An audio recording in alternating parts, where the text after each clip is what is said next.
Alright folks, bckillick here, working on the Huron one more time. Remember the Huron? Remember from a few episodes back I started to work on this 50-inch long destroyer. Okay, Canadian destroyer, HMCS Huron. Anyways, I'm doing an epoxy job on it right now.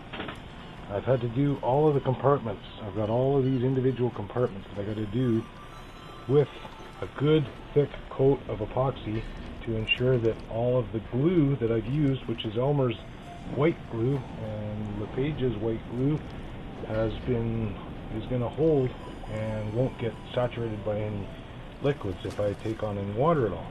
So I've had to go from one end of the ship to the other, doing one compartment at a time. Actually, I've been trying to squeeze off two if I can. It's really hard. I've done about 6 applications of epoxy so far, and I've still got more to go.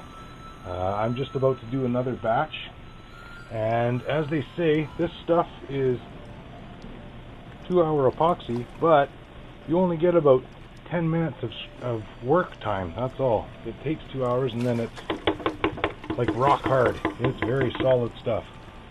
So yeah, I'm going to do another batch. Here we go. See you in a second.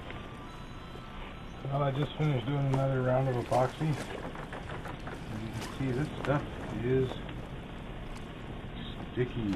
Oh yeah, it's sticking to that wood like glue. But yeah, it's doing a good job. Again, leaving the coat all the way down the bottom, all the seams, all of the different joins where the wood is, anywhere where it's making contact, it has to be sealed up. The whole thing, right up to the bow here. Yeah, every single inch on the inside of the hull is going to be sealed up. So yeah, little aerial view. This is all going. Yeah, almost got her finished. And I get to start work on the fiberglass on the outside of the hull. That ought to be fun. One thing at a time. So yeah, stay tuned, more to come. bckillick signing off. Have a good evening, and see you next episode.